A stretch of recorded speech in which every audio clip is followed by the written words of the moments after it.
క్రీస్తునందు ప్రియ దైవజనమా, మరొకసారి చదవబడిన లేఖన భాగములు రూతు గ్రంథము 1వ అధ్యాయము 16 నుండి 22 వచనాలు, రోమాపత్రిక 4వ అధ్యాయము 17వ వచనము నుండి 21వ వచనం వరకు చదవగా మనం వినియున్నాం. మనము రూతు గ్రంథము 1వ అధ్యాయము గత వారం 17వ వచనం వరకు ధ్యానం చేశాం. ముఖ్యంగా జరిగిన సందర్భాన్ని ఒకసారి జ్ఞాపకం చేసుకుంటే మరొక సందేశము కూడా ఆ భాగములో మనము చూడగలం. మోయాబు బోర్డర్ ఏరియాకి వచ్చారు, బయలుదేరుతున్నారు. ముగ్గురు చాలా దూరం వచ్చేసారు. బోర్డర్కి వచ్చిన తర్వాత ఇంకెందుకమ్మా నాతో మీరు రావడం వలన ప్రయోజనమేమీ లేదు, నన్ను వదిలేసి వెళ్ళిపోండి అని ఆ ఇద్దరు కోడళ్లను హత్తుకొని చాలా కన్నీటితో వీడ్కోలు మాటలు పలికింది అత్త అయిన నయోమి. ఏడ్చారు, ముగ్గురు ఏడుస్తున్నారు, ముగ్గురు ఒకరిని ఒకరు కౌగలించుకుని ఉన్నారు. దేవుని వాక్యం చెబుతుంది వారు హత్తుకొని ఉన్నారని. అయితే ఎప్పుడైతే వీడ్కోలు మాటలు చెప్పిందో స్వతంత్రురాలిగా ఓర్ప వెనక్కి వెళ్ళిపోయింది, ముద్దు పెట్టి. ఆమె వెళ్ళిపోయింది, ఆ కౌగిలిలో నుంచి బయటికి వెళ్ళిపోయింది.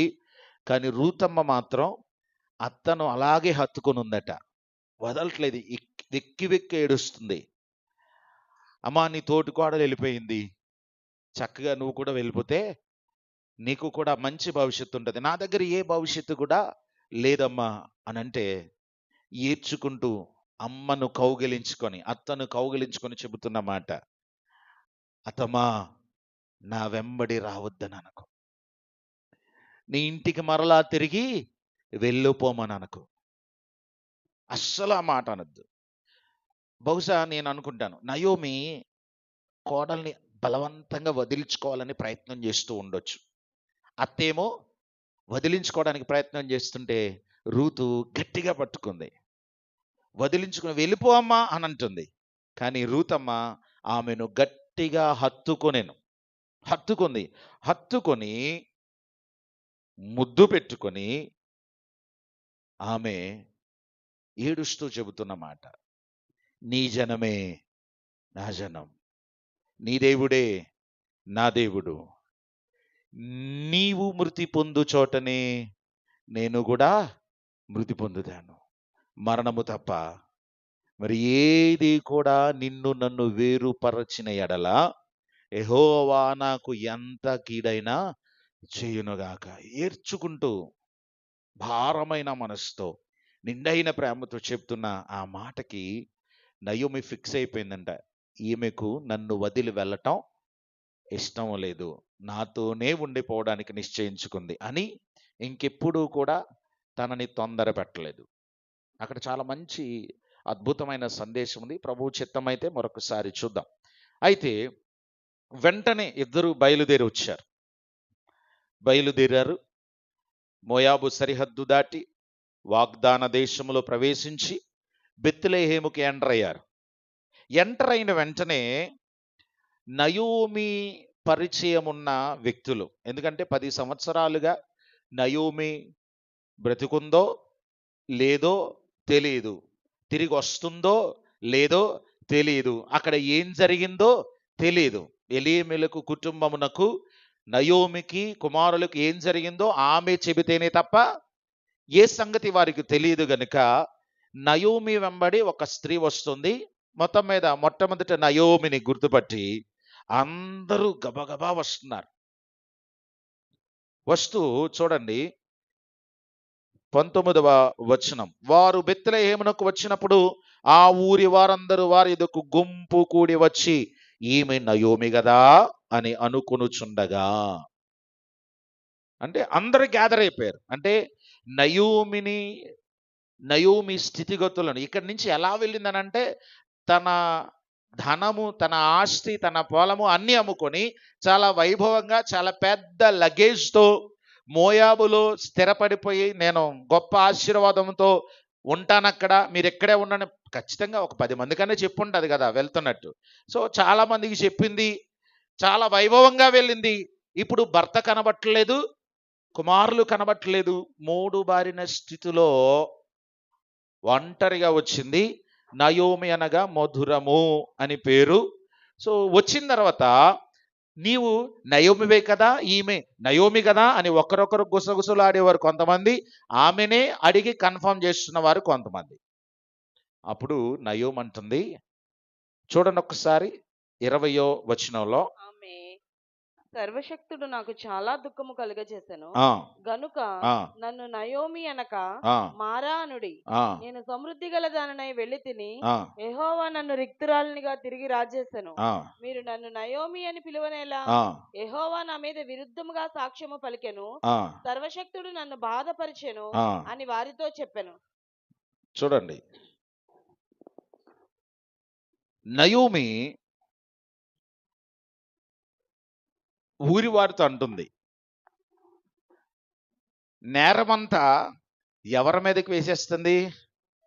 దేవుని మీద. దేవుణ్ణి, సర్వశక్తుడైన దేవుణ్ణి బ్లేమ్ చేస్తూ ఉంది. తన బాధకి, తన దుఃఖానికి, తన ఒంటరితనానికి, తన లేమికి, తన నిస్సహాయ స్థితికి కారకుడు దేవుడే అని, సర్వశక్తుడగు దేవుడు తనకు ఏకీభవించలేదని, దేవుడు నాకు విరోధంగా ఉన్నాడు, దేవుడు నా మీద విరోధంగా సాక్ష్యం పలికాడు అంటూ 5 రకాలుగా 5 విషయాలలో నయోమి సర్వశక్తుడైన దేవుని విమర్శిస్తుంది. మొట్టమొదటిగా 13వ వచనంలో కోడలతో మాట్లాడుతూ యెహోవా నాకు విరోధి ఆయను అన్నది. 20వ వచనంలో సర్వశక్తుడు నాకు చాలా దుఃఖము కలిగించెను. 21లో నేను సమృద్ధి గలదాననే వెలితిని, యెహోవా నన్ను రిక్తురాలినిగా చేసెను. అదే వచనంలో యెహోవా నా మీద విరుద్ధంగా సాక్ష్యము పలికెను. చివరిగా సర్వశక్తుడు నన్ను బాధపరచెను అని అంటుంది. చాలాసార్లు మన ఫెయిల్యూర్స్కి దేవుణ్ణి కారణంగా చూపిస్తూ, విమర్శిస్తూ, విశ్వాసములు బలహీనులయ్యే స్థితిలో చాలా మంది ఉంటారు. కొన్నిసార్లు నేను కలిగిన నొప్పి మీకు తెలుసా, నేను ఆ మాట అనడానికి నాకు సరిపోతాను అని మన బాధని మనము దేవుని విమర్శిస్తున్న దానికి జోడించి న్యాయమే మాట్లాడుతున్నాను, నేనే తప్పు కూడా మాట్లాడలేదు అన్నట్టుగా మన మనస్సుతో మనము సర్ది చెప్పించేసుకుంటా ఉంటాం.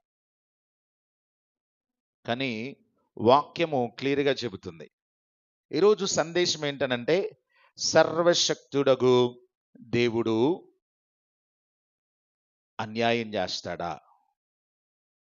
ఈమెమంటుంది, నాకు దుఃఖం కలిగించాడు, నన్ను రిక్తురాలినిగా చేశాడు, నాకు విరోధి అయ్యాడు, నాకు విరుద్ధంగా సాక్ష్యం పలికాడు, నన్ను బాధపరిచాడు. అంటే సర్వశక్తుడగు దేవుడు బాధిస్తాడా? ఆయనలో అన్యాయం ఉందా? ఆయన విరోధ దేవుని పిల్లలకి? చాలాసార్లు కొందరు ఇలా పలకకపోయినా ఆలోచనలో అలాగ ఆలోచించకుండా ఉండరేమో. ఎందుకంటే బాధ, నొప్పి, కోల్పోయిన ఆ విలువైన వస్తువు లేదా వ్యక్తి ఆ మాట అనొచ్చేమో అన్నట్లుగా మన మనస్సాక్షి మనల్ని ప్రేరేపించే పరిస్థితిని మనము చూస్తూ ఉంటాం. ప్రియమైన వారలారా, దేవుని వాక్యములో మనము గమనించినప్పుడు చూడండి, సర్వశక్తుడగు దేవుడు, సర్వశక్తుడు అనే మాటకి మనం హెబ్రీలో ఏల్ షద్దాయ్ అనే మాట చూస్తాం. ఏల్ షద్దాయ్ అనగా బలవంతుడగు దేవుడు, సర్వశక్తిమంతుడగు దేవుడు, సర్వ సమృద్ధి కలిగిన దేవుడు, అన్ని అవసరతలు తీర్చువాడు, సమృద్ధిగా పోషించువాడు అని అర్థం వస్తుంది సర్వశక్తి గల దేవుడు అనే మాటకి. ఎల్ షదాయ్ అంటే సర్వశక్తిమంతుడు, అన్ని అవసరతలు తీర్చువాడు, సమృద్ధిగా పోషించువాడు, బలవంతుడు అని. సర్వశక్తి కలిగిన దేవుడు ఇట్టి సామర్థ్యము కలిగిన వాడై ఉండగా నయోమి ఏమంటుంది? నన్ను బాధించాడు, నాకు విరోధి అయ్యాడు,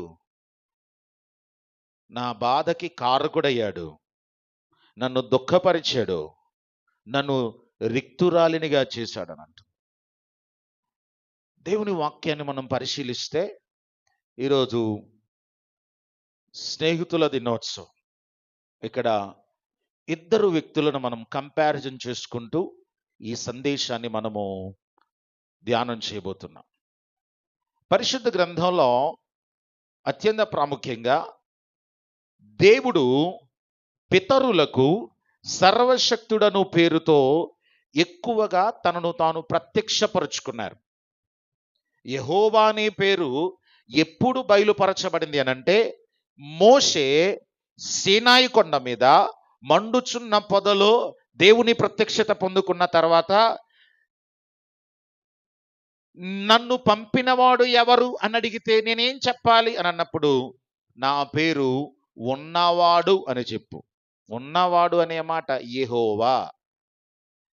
యెహోవా యావే అంటే ఉన్నవాడు, అయాం దట్ అయాం అని అర్థం. సో అక్కడ దేవుడు తనను తాను బయలుపరుచుకుని ఒక విషయాన్ని కన్ఫర్మ్ చేశారు. ఒకసారి నిర్గమాకాండములో 6వ అధ్యాయము 3వ వచనం. నేను సర్వశక్తి గల దేవుడను పేరున నేను సర్వశక్తి గల దేవుడను పేరున అబ్రహాము ఆ ఇస్సాకు యాకోబులకు ప్రత్యక్షమైతిని గాని ఆ యెహోవాను నా నామమున ఆ నేను వారికి తెలియబడలేదు. సర్వశక్తుడగు పేరుతోనే దేవుడు అబ్రాహాము, ఇస్సాకు, యాకోబులతో ప్రయాణము చేశారు.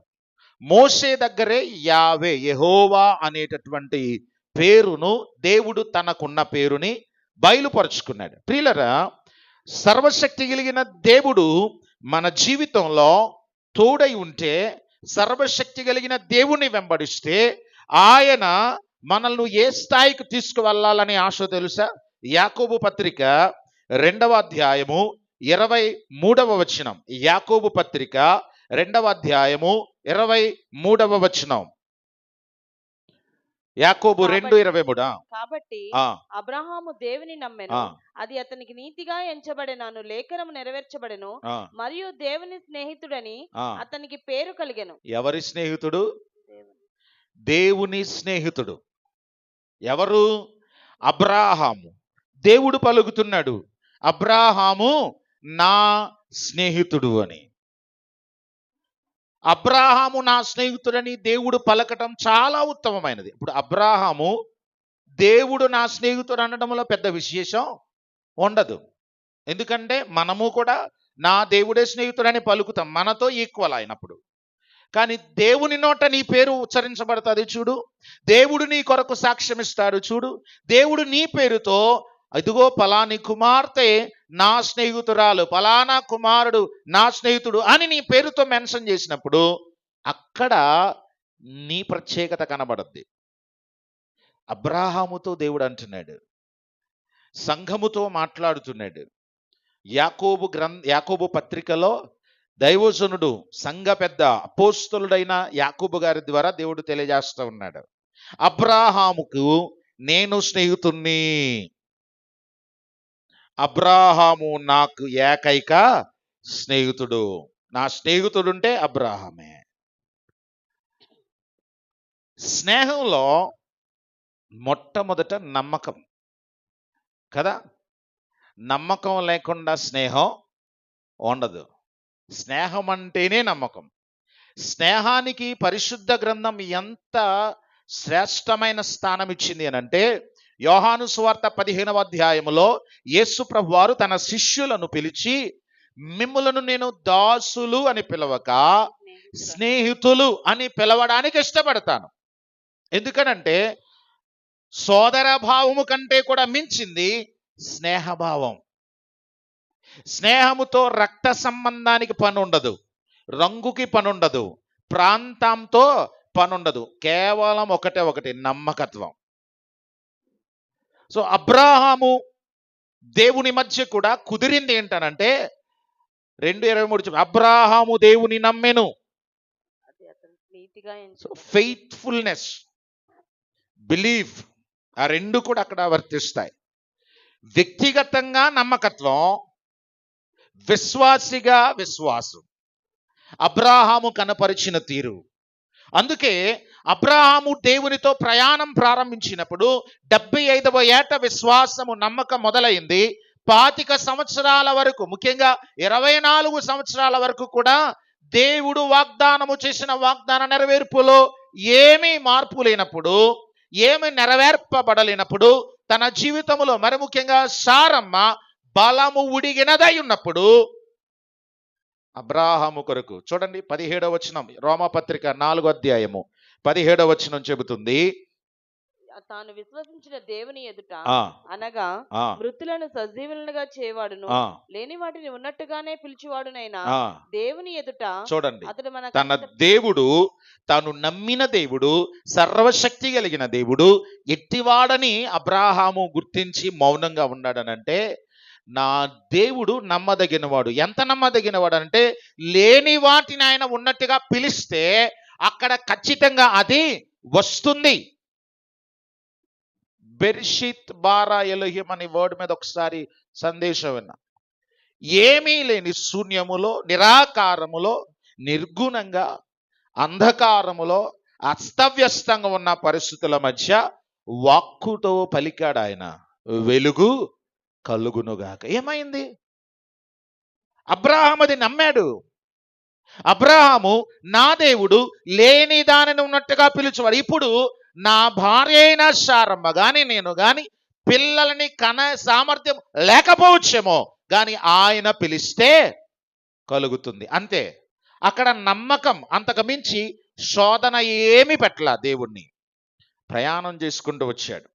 ఇప్పుడు 17వ అధ్యాయం ఆది కాండముకు వచ్చేసరికి 2వ వచనములో అబ్రాహాముతో, నేను సర్వశక్తి గల దేవుడను, నా సన్నిధిలో నడుచుచు నిందారహితుడవయుండుము అని అన్నాడు. మొదటిగా నమ్మకత్వం, విశ్వాసం. రెండవది ఏంటనంటే స్నేహములో విధేయత. విధేయత. ఎవరి మాట విన్నోళ్ళు కూడా ఫ్రెండ్ మాట వింటారు. అందులో ఈ జనరేషన్లో ఇప్పుడు ఇంకా ఎక్కువైంది. అమ్మా నాన్న మాట వినకపోతే ఫ్రెండ్కి ఫోన్ చేసి, అమ్మా నీ స్నేహితురాలు భోజనం చేయలేదు, ఒకసారి వచ్చి చెప్పవా? అవునా కదా? అమ్మ అంటే అది రైట్ అంటే అమ్మా నాన్న మాట వినకపోవడం రైట్ అని చెప్పడం నా ఉద్దేశం కాదు. ఇక్కడ కేవలం స్నేహం గురించే మాట్లాడుతున్నాను, గమనించండి. అంటే తల్లిదండ్రుల మాట కంటే ఎవరి మాటకు విలువిస్తున్నారు? బహుశా తరాన్ని దేవుడు చూశాడు, సర్వజ్ఞుడు కదా దేవుడు. అందుకేనేమో నేను నీకు స్నేహితుడిగా ఉండాలనుకుంటున్నాను. ఎవరు స్నేహితులు అవుతారో తెలుసా? మొదటిది నమ్మకం లేదా విశ్వాసం, రెండవది విధేయత. చూడండి యోహాను సువార్త 15వ అధ్యాయము 14వ వచనం. 15వ అధ్యాయము 14వ వచనం. నేను మీకు ఆజ్ఞాపించి వాటిని చేసిన ఎడల మీరు నా స్నేహితులై ఉందురు. చూడండి, ఎవరైతే దేవుని మాటకు పరిపూర్ణంగా లోబడతారో వారు దేవునికి స్నేహితులై ఉంటారు. ఖచ్చితంగా స్నేహితుడు అనేవాడు తన ప్రాణ స్నేహితుడు గీసిన గీత దాటుడు. ఉదాహరణకి ఇప్పుడు మనం చెప్పుకున్న సందర్భమే, భోజనం చేయలేదు, రాత్రి ఏదో అమ్మా నాన్న కోప్పడ్డారు, అలిగి కూర్చున్నాడు, తప్పు కొడుకుతే, కానీ తల్లిదండ్రుల మందలింపు కోపంగా మారి వాడు మౌనంగా ఉన్నాడు, తినడం మానేశాడు. వెంటనే నైట్ ఫోన్ చేస్తే ఎందుకో వాళ్ళ ఫ్రెండ్ ఫోన్ ఎత్తలా. ఉదయాన్నే ఇన్ని మిస్డ్ కాల్స్ ఉన్నాడు, అంకుల్ ఏమైంది? బాబు మీ ఓడు భోజనం చేయలేదు, రాత్రి నుంచి మాకు మనశ్శాంతి లేదు, ఒకసారి వచ్చిపో. ఇమ్మీడియట్గా 5-10 నిమిషాల్లో వస్తాడు. వచ్చిన తర్వాత బ్రేక్ఫాస్ట్ వచ్చే ముందు ఆర్డర్ చేస్తాడు, ఆంటీ వాడికి ఇష్టమైన బ్రేక్ఫాస్ట్ రెడీ చేసేయండి. ఆల్రెడీ చేసాం బాబు, వచ్చేస్తున్నాను, వాడు తింటాడు అని మాట ఇస్తాడు. సరే వచ్చిన తర్వాత ఇమ్మీడియట్గా ఎవరు తలుపు కొట్టినా తీలేనోడు రేయ్ అంటాడు యువతల నుంచి, పేరెట్టేం పిల్లడు కదా, వెంటనే తలుపు తెస్తాడు, తలుపేస్తాడు. వేసిన తర్వాత ఏమైంది? మాట్లాడ్డావు. ఎందుకు తినలేదు? మాట్లాడ్డావు. రాత్రంతా నువ్వు తినకపోతే అమ్మా నాన్న కూడా తినలేదు తెలుసా, మాట్లాడు. సరే బ్రష్ చేయి, కాదలడు. పేస్ట్ తెచ్చి చేదిగిచ్చి నువ్వు చేస్తావా చేయించనా అంటాడు కదా, ఫ్రెండ్షిప్ అది. సరే వాష్రూమ్కి తీసుకెళ్తాడు, చేయి బ్రష్ అంటాడు, చేస్తాడు, వచ్చి కూర్చుంటాడు. కూర్చున్న పెట్టి స్నానం చేసిరా, చేస్తాడు, వచ్చి కూర్చుంటాడు. పద బ్రేక్ఫాస్ట్ చేద్దాం, నేను రాను. సరే ఉండు టిఫిన్ తెస్తాను అని తలుపు తీసుకుని వెళ్తాడు, ప్లేట్లో తీసుకొస్తాడు. తీసుకొచ్చిన తర్వాత నేను తిన్నాను చెప్పాను కదా, అమ్మాలకి చెప్పావు కానీ నాకు చెప్పలేదు, ఇప్పుడు చెప్తున్నాను, తినవా, తినవా అంతే. గట్టిగా ఓడెత్తాడు దవడ మీద. నిజమే, చెంప మీద వాసిపోయేలా కొడతాడు. ఇక్కడ ఇంకొకటి చిన్న లాజిక్ మనం మాట్లాడుకుంటే, ఈ తినలేనోడు కొంచెం 6 ప్యాక్ బాడీ ఉండి ప్రాణ స్నేహితుడు బక్కగా ఉండొచ్చిన ఇమాజిన్ చేసుకోండి, కొట్టినా తిరిగి కొట్టడు. ఎందుకంటే కొట్టినోడు ఎవరు? ఫ్రెండ్, ప్రాణ స్నేహితుడు. కొట్టిన తర్వాత అదే అంత కొట్టావు, తిను. తిన్న తర్వాత అమ్మాలకి ప్లేట్ ఇచ్చేస్తాడు. ఇచ్చిన తర్వాత కూర్చుంటాడు. నేను కొట్టాను కదా,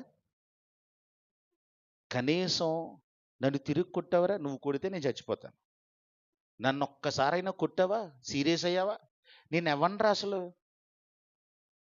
ఎప్పుడో ఒక స్నేహం నీతో ఇంత ట్రావెల్ అయింది, ఒక స్నేహం అనే రిలేషన్లో నేను కొట్టినా నేను తిట్టినా పడ్డావు, నీకు జన్మనిచ్చిన తల్లిదండ్రులు నువ్వు తప్పు చేశావని తిడితే గద్దిస్తే ఆ తప్పు నీకు తప్పుగా అనిపించకుండా అలిగి కూర్చుని మాట వినకుండా, వాళ్ళు రాత్రంతా బలహీనులై షుగర్ పేషెంట్స్ అయినా తినకుండా కూర్చుంటే పట్టింపు లేకుండా ఉంటావా?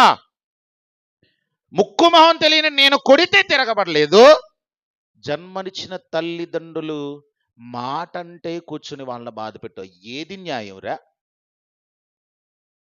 ఎల్లు సారీ చెప్పు, వెంటనే కీలు బొమ్మలా వెళ్తాడు. వాస్తవమా కదా?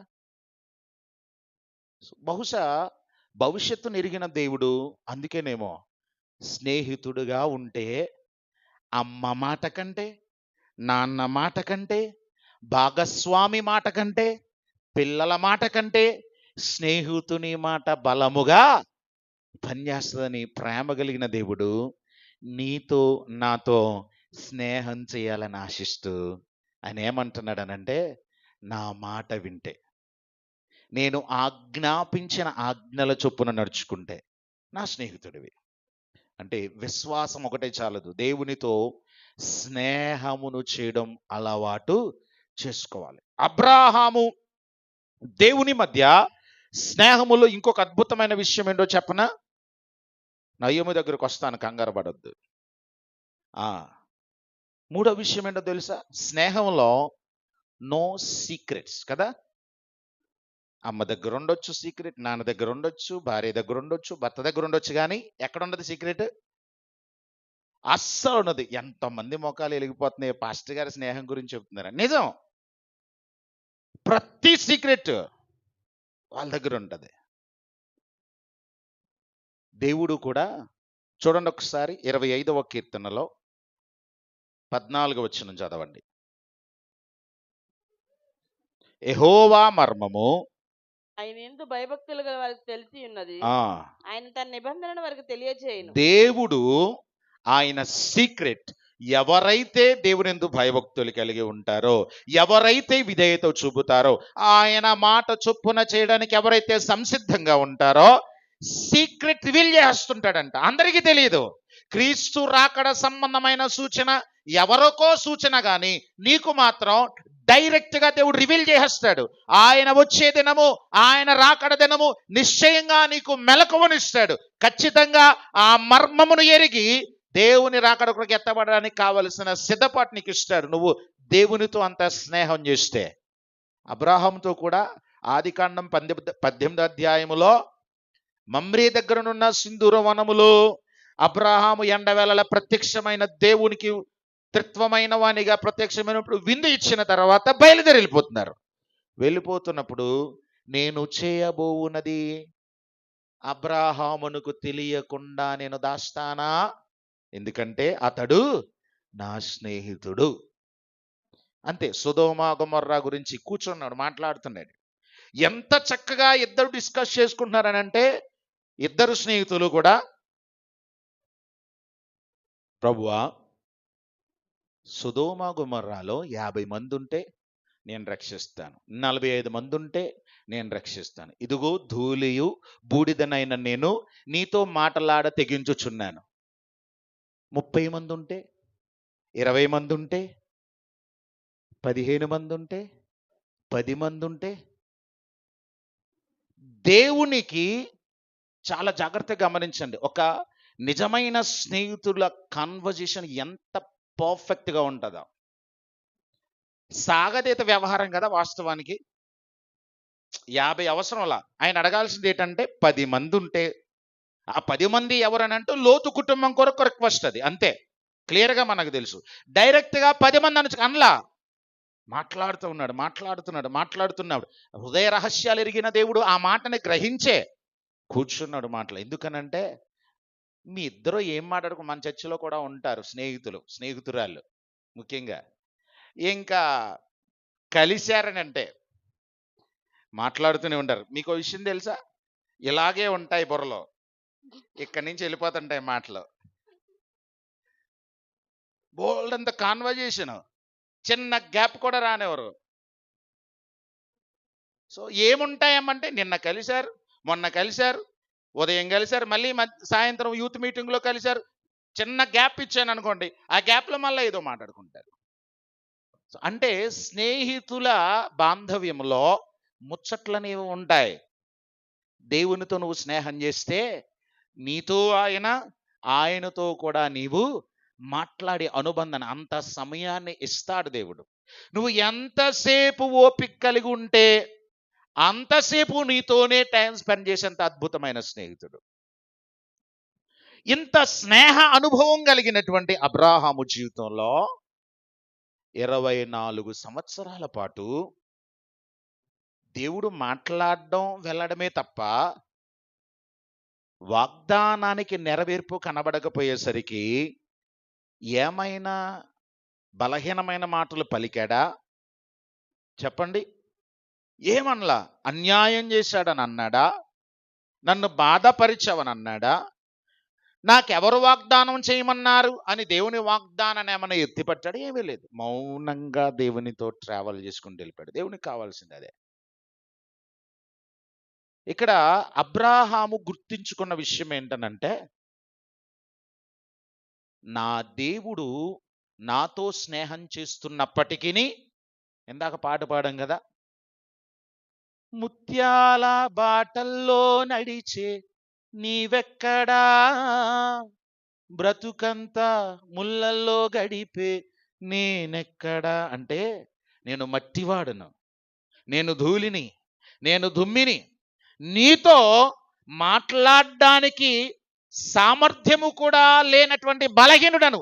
స్నేహితుడిని నీవు పిలిస్తే నాకు ఘనతేమో కానీ నిన్ను స్నేహితునిగా పిలవగలిగేంత స్థాయి నాది కాదు అని ఎప్పుడు అది గుర్తుపెట్టుకొని దేవునితో చాలా గొప్ప స్నేహాన్ని కొనసాగించినవాడు. ఎంత ప్రేమ దేవుడు అంటే, ఎంత లోతైన ఆత్మీయ నడిపింపనంటే, 25 సంవత్సరాల దాటిన తర్వాత చక్క కొడుకు ఇచ్చేసాడు దేవుడు. 25వ సంవత్సరం ముగింపబడేసరికి కొడుకు వచ్చాడు. వచ్చిన కొడుకు టీనేజ్ వచ్చింది.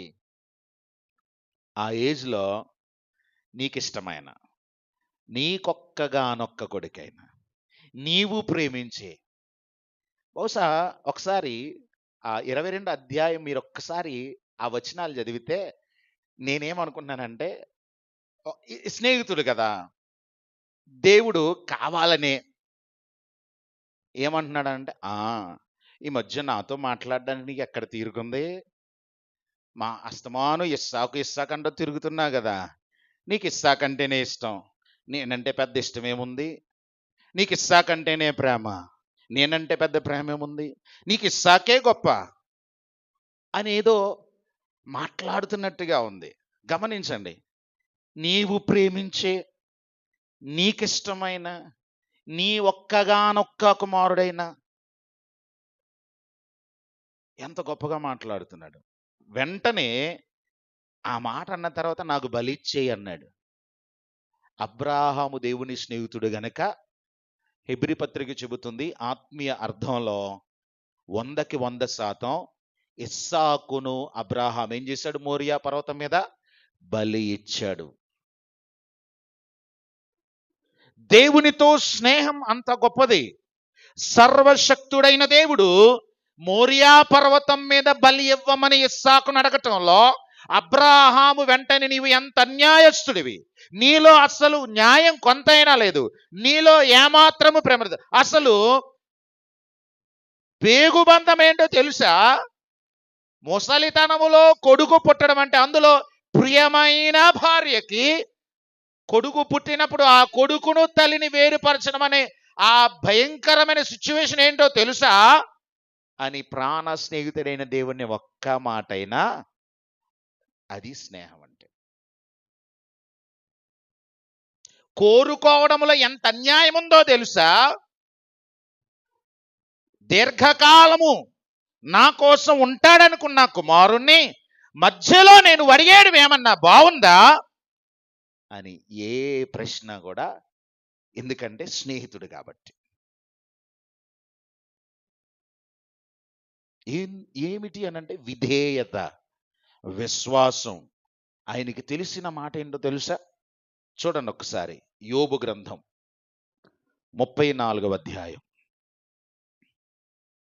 యోబు గ్రంథం 34వ అధ్యాయం 10వ వచనం. విజ్ఞానము గల మనుషులారా ఆ, నా మాట ఆలకించుడి. ఆ, దేవుడు అన్యాయము చేట అసంభవము, ఆ.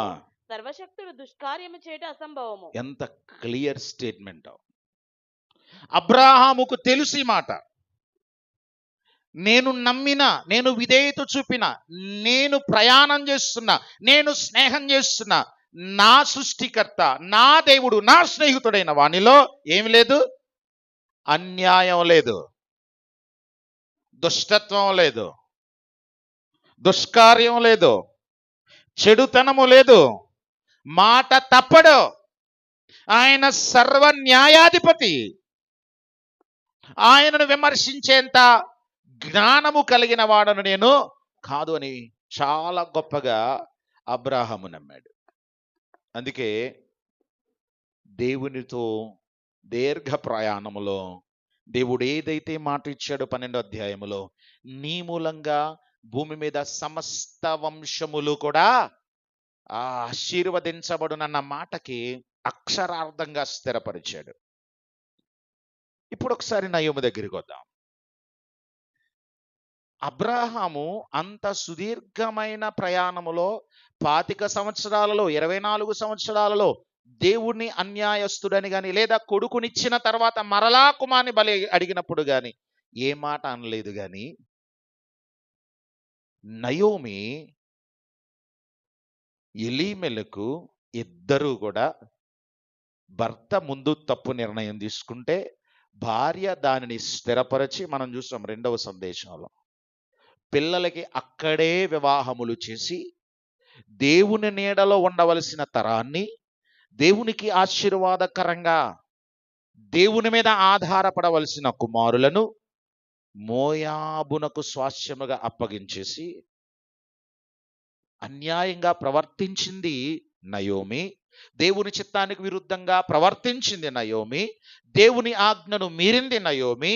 మోయాబు తరము, అమ్మోను తరము ఎప్పటికీ ఇశ్రాయేలీయులలో కలవటానికి వీలు లేదు అని దేవుడు ద్వితీయోపదేశకాండం 23వ అధ్యాయంలో శాసనంగా చెబితే దానిని ధిక్కరించి తన ఇష్టానుసారంగా ప్రవర్తించింది నయోమి. కానీ నేరమంతా ఎవరి మీద మోపుతుంది? యెహోవా నాకు విరోధి అయ్యాడు అన్నది కదా. ఒకసారి యాకోబు పత్రికలో 1వ అధ్యాయము 13వ వచనం. దేవుడు కీడు విషయమై ఆ శోధింపబడనేరడు. ఆ, ఆయన ఎవరిని శోధింపడు గనుక ఆ, ఎవడైనను శోధింపబడినప్పుడు ఆ. నేను దేవుని చేత శోధింపబడుచున్నానని అనకూడదు. దేవునిలో ఉన్న లక్షణం ఏంటంటే ఆయన శోధకుడు కాదు. శోధకుడు అనేవాడు అపవాదే. దేవుడు పరిశోధిస్తాడు, పరీక్షిస్తాడు, శోధించడు. అందున ఒక వ్యక్తికి కీడు చేసి, ఒక వ్యక్తిని బాధ గురి చేసి, కష్టాలకు గురి చేసి, బాధను ఆనందముతో, అంటే నువ్వు బాధపడుతుంటే, నువ్వు కష్టాల పాలవుతుంటే ఆనందముతో నీ బాధను ఆస్వాదించే కర్కసుడు నీ దేవుడు కాడు. ఇది అర్థం చేసుకోవాలి. నువ్వు నీకు బాధ కలిగించి, నిన్ను ఇబ్బంది పెట్టి, నిన్ను నలగొట్టి ఆయన పైశాచిక ఆనందాన్ని అనుభవించే క్రూరుడు కాదు. బిడ్డలు కోల్పోవడానికి కారకురాలు నయోమి, కానీ దేవుడు నాకు విరోధి అయ్యాడు అని అంటే, అసలు దేవుడు ఎవరికి విరోధో తెలుసా? కీర్తన 18:27 వచనంలో, 18వ కీర్తన 27వ వచనంలో గర్విష్ఠులకు యెహోవా విరోధిగా ఉంటాడన్నాడు. యెషయా గ్రంథం 63వ అధ్యాయము 10వ వచనంలో, యెషయా గ్రంథం 63వ అధ్యాయం 10వ వచనంలో పరిశుద్ధాత్మను దుఃఖింపచేసేవారు, ఎవరైతే దేవుని ఆత్మను దుఃఖపరుస్తారో అట్టి వారికి విరోధి. మనము ఆదికాండం 6వ అధ్యాయంలో చూస్తాం, నరులను చేసినందుకు యెహోవా సంతాపము నుండి తన హృదయములో నొచ్చుకొనెను. ఆ తరమునకు, నోవాహు కాలపు తరమునంతటికి దేవుడు విరోధిగా నిలబడాల్సి వచ్చింది. కారణం, వారు దేవుని ఆత్మను దుఃఖపరిచారు. మార్పు కోరుకున్న తరము కాదు. మీకు విషయం తెలుసా? పాత నిబంధనలో కృప ఉందా లేదా? క్రొత్త నిబంధనలోనే కృప ఉందా? ఈ ప్రశ్నకి సమాధానం చెప్పండి. కృప క్రొత్త నిబంధన కాలానికి చెందిందేనా? పాత నిబంధనలో కృప ఉందా లేదా? చెప్పాలి. చాలా మంది ఏమనుకుంటారనంటే, కృపాకాలము సంఘముతో ఆరంభమైందని అనుకుంటారు. హెబ్రీ పత్రిక 13వ అధ్యాయములో యేసు నిన్న, నేడు, యుగ యుగములు ఒకే రీతిగా. ఎప్పటి నుంచనంటే ఆయన జగత్తు పునాది వేయబడక మునిపే దేవునితో సమానముగా ఉన్నవాడు. అప్పటి నుండి ఇప్పటి వరకు మన దేవుడు మార్పు లేనివాడు, ఆయన కృప కలిగిన వాడు. ముఖ్యంగా నోవాహు తరములో దేవుని కృప ఎంత దీర్ఘ ప్రయాణము చేసిందో తెలుసా? మనము కేవలము నోవాహు కాలాన్ని అంచనా వేసుకుంటే 120 సంవత్సరాలు ఓడ నిర్మాణము పూర్తయి ఓడలోనికి ప్రవేశించేంత వరకు 120 సంవత్సరాల కాలము నోవాహు ఈ జలప్రలయము రాబోతుందని ప్రకటన చేస్తూ వచ్చాడని వాక్యము, చరిత్ర చెబుతుంది. కానీ నోవాహు తాత అయిన, నోవాహు తాతగారు ఎవరు? హానోకు భక్తిహీనుల మధ్య ప్రవచనము చెబుతూ, ఇదిగో మీ నడత మార్చుకోకపోతే, దేవుని దుఃఖ పెట్టడం ఆపకపోతే, మీ దుష్టత్వం, మీ బలాత్కారం విడిచిపెట్టకపోతే, మీరు మారు మనస్సు పొందకపోతే భయంకరమైన జలప్రలయము రాబోతుందని దేవుడు నాకు చెప్పాడు. అందులో మీరు ఖచ్చితంగా శిక్షకు గురి కావలసి వస్తుందని నోవాహు, అలాగే మెతూషెలా, ఆ ముందు హనోకు, ఆ ముందు ఎక్కడి నుంచి ఇది ప్రవచనం మొదలైందంటో తెలుసా? షేతు కాలము నుండి మొదలైంది. ఆదాము కయ్యీనును పోగొట్టుకున్న తర్వాత మూడవ వాడైన షేతు ద్వారా అప్పుడే మొదలైంది ఈ ప్రవచనం, ఈ ప్రయాణం. అంటే షేతు తరము నుండి నోవాహు కుమారుల వరకు దేవుని కృపతో ఆదికాండం 5వ అధ్యాయములో ఉన్న నీతిమంతుల పేర్లందరూ కూడా, వారందరూ ప్రవక్త పరిచర్య చేసి దేవుని కృప మీకు సిద్ధంగా ఉంది, ప్రళయం రాకమునిపే దేవుని తట్టు తిరగండని ప్రకటిస్తూ వచ్చారు. అంటే కృప ఎప్పుడు కూడా ఆయన మానవులకు దూరం చేయలేదు. కానీ మార్పు లేనప్పుడు యెహోవా తప్పక విరోధి అవుతాడు. స్వయంగా సహృదయంతో కోరుండి నాశనం చేయాలనే ఉద్దేశము దేవునికి కలిగిన వాడు కాడు. ఎన్నో అవకాశాలు ఇచ్చి చివరికి పరిశుద్ధాత్మను దుఃఖపరుచుట ద్వారా విరోధి అయ్యాడు. మీరు గమనించాలి. ఇక్కడ యెహోవా నాకు విరోధి అని గుర్తుపట్టింది కానీ అసలు దేవుడు నాకు విరోధి లేదా నేను దేవునికి విరోధంగా ఎందుకయ్యాను అని ఆలోచించలేదు. నేరం దేవుని మీద మోపేసింది. దేవునితో స్నేహం, దేవుని నీడలో, దేవుని హస్తంలో యావత్తు దేశము కరువులో దేవుని వైపు దేవా మమ్మల్ని క్షమించని ప్రార్థన చేస్తూ ఉంటే నయోమి ఎలీమెలకు వారి కుమారులు ప్రార్థనకు విధేయతకు దూరంగా పరుగుపెట్టి ఆశీర్వాదం కోసం సమృద్ధి కోసం పరుగులెట్టి మోయాబు నీడలోనికి, కెమోషు దేవుడి నీడలోనికి వచ్చేయలేదా? నేరం ఎవరు? గర్వం ఎవరిది? దేవుణ్ణి దుఃఖపరిచింది ఎవరు? దుష్టక్రియలు చేసింది ఎవరు? మోయాబుతో పొత్తొద్దనంటే అక్కడికి వెళ్ళిపోయి కాపురం చేసేసి అక్కడ రాజుగారి అండ చూసుకొని ఇదంతా జరిగించింది నయోమి. దేవుని మరలా యెహోవా నాకు విరోధయ్యాడని అంటుంది. యోబు గారు చెప్తున్నారు, దేవుడు ఎప్పటికీ అన్యాయస్తుడు కాడు. సర్వశక్తునిలో ఏ అన్యాయము లేదు అని కన్ఫర్మ్ చేస్తుంది. తర్వాత సర్వశక్తుడు నాకు చాలా దుఃఖము కలిగించెను. దేవుడు దుఃఖ పెట్టేవాడు కాడు. ఆయన లక్షణం ఏంటి? ప్రభువు నిన్ను గురించి చింతించుచున్నాడు. ఏడ్చువారితో ఏడ్చే యేసయ్య మన దేవుడు. నీవేడిస్తే నీతో పాటు ఏడ్చేస్తాడు. నువ్వు నవ్వితే నీ నవ్వులో ఉండాలనుకుంటాడు. నీ కష్టంలో నీతో ఉంటాడు. నీ ఏడుపులో నీతో ఏడుస్తాడు. అందుకే ఆయన స్నేహితుడు. అంతే కదా? ఏడ్చేటప్పుడు వచ్చి ఏడుస్తాడు, నవ్వేటప్పుడు వచ్చి ఇంకా జోక్స్ చేస్తాడు. కష్టములో ఉండి కంగారు పడకు, ఏదోటి చేద్దాంలే అని ధైర్యం ఇస్తాడు. అదే నీ దేవుడు. నయోమి సర్వశక్తుని 10 సంవత్సరాలు మర్చిపోయింది. యెహోవా మరలా తన దేశమును తన ప్రజలను జ్ఞాపకం చేసుకొని ఆహారం ఇచ్చుచున్నాడన్న సంగతి 10 సంవత్సరాల తర్వాత వింది. విన్న తర్వాత అయ్యో నేను ఎక్కడున్నాను, ఇది కాదు, అక్కడికి వెళితే, ఎందుకనంటే మోయాబులో విధవరాండ్రను చాలా చులకనగా చూస్తారు. కానీ వాగ్దాన దేశములో విధవరాండ్రకు ఒక ప్రత్యేక ఘనతనిచ్చాడు దేవుడు. వారి పోషణ కొరకు ఆధారం ఇచ్చాడు. ఒకవేళ నీకున్న స్వాస్యమంతా పోగొట్టేసుకున్నా 50వ సంవత్సరం వచ్చేసరికి మరలా నువ్వు పోగొట్టుకున్నంత తిరిగి వచ్చేస్తుంది. అప్పులన్నీ కొట్టివేయబడతాయి. నీ ఆస్తి మరలా తిరిగి వస్తుంది. నీ ఇల్లు మరలా తిరిగి వస్తుంది. నీ బిడ్డలను ఒకవేళ కుదవ పెడితే, తాకట్టు పెడితే, లేదా పనికి కుదుర్చుకుంటే, అప్పు తెచ్చుకుంటే మరలా నీ పిల్లల్ని మరలా తిరిగి తెచ్చేసుకోవచ్చు. ఏ దేశంలోనూ లేదు ఆ చట్టం.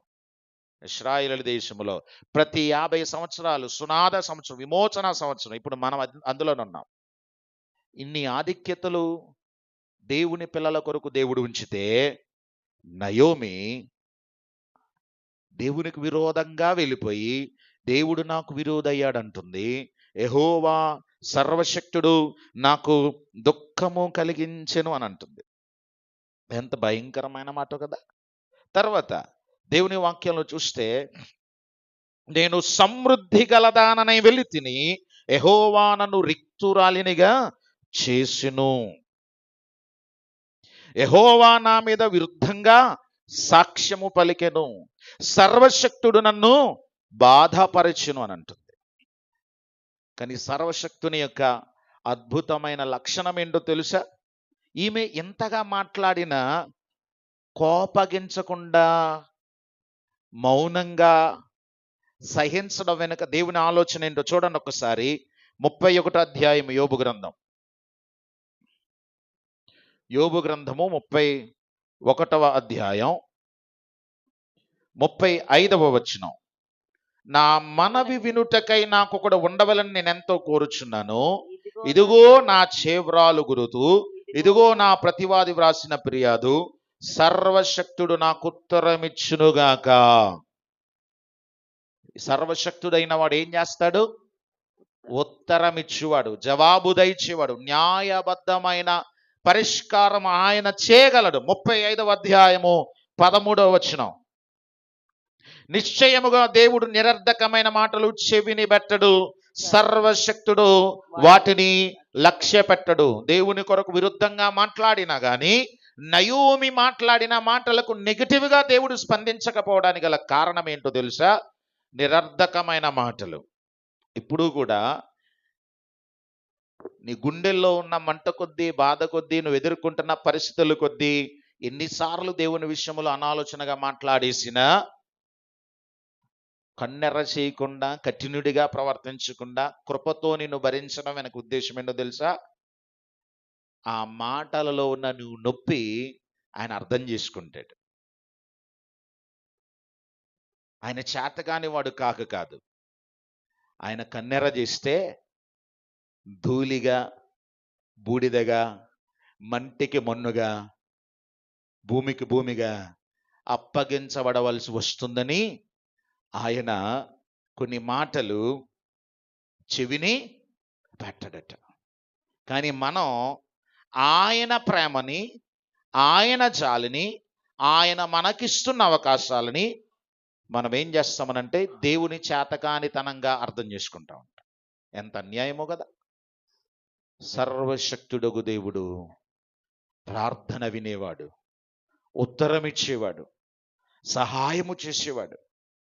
ఆయన నీ మాటలను చెవిని పెట్టక నీ పక్షంగా నీ గోడును వినడానికి, నీకు ఎంత దుఃఖమున్నా నీకు సహాయం చేయడానికి ఆయన నీ పక్షంగా ఉన్నాడు అనే విషయాన్ని జ్ఞాపకం చేస్తుంది. ఫైనల్గా ఆమె అంటుంది, సర్వశక్తుడు నన్ను బాధపరిచెను. కానీ వాక్యం 29వ అధ్యాయము 5వ వచనం, సర్వశక్తుడు ఇంకను నాకు తోడై ఉండెను. అంటే దేవుని గుణలక్షణం, సర్వశక్తుడైన వాని గుణలక్షణం, ఆయన ఎప్పుడు కూడా తన పిల్లలను విడిచిపెట్టువాడు కాడు. అందుకే మోయాబులో ఉండి నాశనాన్ని కొని తెచ్చుకోవడం కంటే సర్వశక్తుని నీడలోనికి రావడం మంచిదని 10 సంవత్సరాల తర్వాత అయినా మార్పు వచ్చిన నయోమికి వాగ్దాన దేశములోనికి దేవుడు ప్రవేశాన్ని కలిగించడమే కాదు, నయోమికి సంతాన భాగ్యం ఇచ్చాడు. నా మాట తప్పు కాదు, గమనించండి. అర్థమైందా? నయోమికి సంతాన భాగ్యం ఇటు అనుకుంటారా?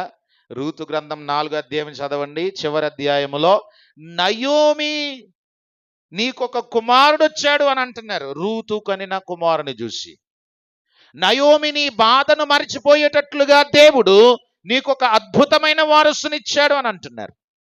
ఎక్కడిది ఆశీర్వాదం? రూతమ్మ సంతానం కంటే నయోమి కొడుకు అంటున్నారు. దూరమైన నీవు దేవుని నీడలోనికి వచ్చేస్తే, ఎల్ షదాయ్ అయిన సర్వశక్తి కలిగిన దేవుని స్నేహములో స్థిరంగా నిలిస్తే ఆ ఆశీర్వాదం చాలా గొప్పది. ఆ స్నేహ బాంధవ్యం చాలా అద్వితీయంగా ఉంటుంది. దానిని ఎవ్వరు కూడా మార్చలేరు, ఎవరు కూడా విడదీయలేరు. నీ ఆశీర్వాదములను ఎవరు దోచుకోలేరు. నయోమికి వాగ్దానాలు ఉన్నాయి, ధర్మశాస్త్రం ఉంది. కానీ తొందరపాటులో నయోమి దేవునికి విరుద్ధంగా పలికేసిన ఆ మాటలను దేవుడు చెవిని పెట్టక కనికరముతో, కృపతో దేవుడు జ్ఞాపకం చేసుకున్నాడు. ప్రియులరా, కనికరించాడు, ప్రేమించాడు. అందరూ వచ్చి అంటున్నారు, నయోమి అస్సలు ఆ మాట అనొద్దు, నాతో అస్సలు వద్దు. ఎందుకంటే నా వెనక చూడండి, కేవలము వస్త్రాలతో తప్ప ఏమీ నా వెంట తీసుకొని రాలేదు. నా తోడుగా నా కుమారులు లేరు, నా తోడుగా నా భర్త లేరు. నా జీవితం అంతా చేదైపోయింది. నయోమి అని పిలవడానికి నాకు హక్కు, పిలవబడే ఆధిక్యత నాకు లేదు. నా జీవితం నిష్ఫలమైపోయింది. ఇదిగో నా కుమార్తె, ఈమె జీవితం కూడా 3 బారేటట్లుగా చేసిన దౌర్భాగ్యమైన జీవితం నాది అని చాలా దయనీయంగా మాట్లాడుతూ దేవుడు నన్ను బాధపరిచాడు అని అంటుండే ఆ మాటల్ని దేవుడు తీసుకోలేదు, అర్థం చేసుకున్నాడు. అందుకే 22వ వచనంలో ఒక మంచి ముగింపునిచ్చాడు. వారిద్దరూ ఆ యవల కోత ఆరంభములో బెత్లెహేముకు చేరిరి. అంటే మోడుబారిన జీవితంగా మారిపోయిన వీరు మరలా ఈ బెత్లెహేములో చిగురు పెట్టబడబోచున్నారు అనే కొనసాగింపు ఈ అధ్యాయానికి దేవుడిచ్చాడు. సర్వశక్తుడైన దేవుడు మృతతుల్యమైన శారా గర్భానికి, చూడండి ఒకసారి ఆ మాట చదివి దేవుని వాక్యాన్ని ముగించుకుందాం. రోమాపత్రిక 4వ అధ్యాయంలో సర్వశక్తి కలిగిన దేవుని ప్రేమ, ఆయన స్నేహం ఎంత గొప్పదో 19వ వచనం. మరియు అతడు విశ్వాసమునందు బలహీనుడు కాక రమారమి 100 వయస్సు గలవాడయుండి అప్పటికి తన శరీరము మృతతుల్యమైనట్టును శారా గర్భమును మృతమైనట్టును ఆలోచించెను గాని అవిశ్వాసము వలన దేవుని వాగ్దానము గుర్చి సందేహింపక దేవుని మహిమపరచి ఆయన వాగ్దానము చేసిన దానిని నెరవేర్చుటకు సమర్థుడని రూఢిగా విశ్వసించి విశ్వాసము వలన బలము నొందెను. నయోమి ఎండిన 3 కర్రలా మారిపోయింది, నిర్జీవమైన జీవితంగా మారిపోయింది. ఆశ, విశ్వాసం ఈ రెండు చచ్చిపోయినాయి. ఒక దైవజనుడు మాట్లాడుతూ నయోమి పెయిన్ మనకి ఎలా నేర్పిస్తుందనంటే ఆమెలో విశ్వాసము, ఆమెలో నిరీక్షణ చచ్చిన స్థాయికి వెళ్ళిపోయిందట. మరలా విశ్వసించే అవకాశము లేనంతగా తన జీవితంలో ఆ బాధ తననంత గురి చేసిందట. అయినా ప్రభువు ఎప్పుడైతే సర్వశక్తుని నీడలోనికి మరలా వచ్చిందో చిగురును మరలా దేవుడు కోత కోసే అనుభవాన్ని, పనలు మోసుకొని వచ్చే అనుభవాన్ని నయోమి జీవితంలో అనుమతించాడు. అయిపోయింది నా జీవితం, ఇక నా జీవితంలో ఏ ఆరంభము లేదని అనుకుంటున్న జీవితము నుండి నవనూతన ఆరంభాన్ని నయోమి జీవితానికి, రూతి జీవితానికి పలికాడు దేవుడు. గనుక ప్రార్థన చేద్దాం. దేవా, నా విశ్వాసం, నా నిరీక్షణ ఒకవేళ నేను ఎదుర్కొంటున్న అనుభవాలను బట్టి చచ్చిన స్థాయిలోకి వెళ్ళిపోతే నన్ను మరలా అబ్రాహాము వంటి విశ్వాసముతో చిగురు పెట్టించండి, ఫలవంతము చేయండి. నీవు అన్యాయస్తుడవు కాడు అని అబ్రాహాము పరిపూర్ణంగా విశ్వసించాడు. నీవు అన్యాయము చేశావు అని నయోమి విమర్శించింది. కానీ ఇద్దరి పట్ల ఒకే కృప చూపి అద్భుతమైన వాగ్దానాల నెరవేర్పనిచ్చావు. నాకు ఒక నూతన ఆరంభం కావాలయ్యా, నా కుటుంబానికి ఒక నూతన ఆరంభము కావాలి, నా జీవితానికి ఒక నూతన ఆరంభము కావాలి. అది నీవు మాత్రమే చేయగలవు, నీవు మాత్రమే చేయగలవు.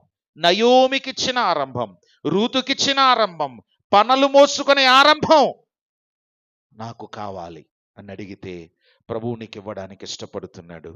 అట్టి కృప పరిశుద్ధాత్ముడు మనకు దయచేయునుగాక.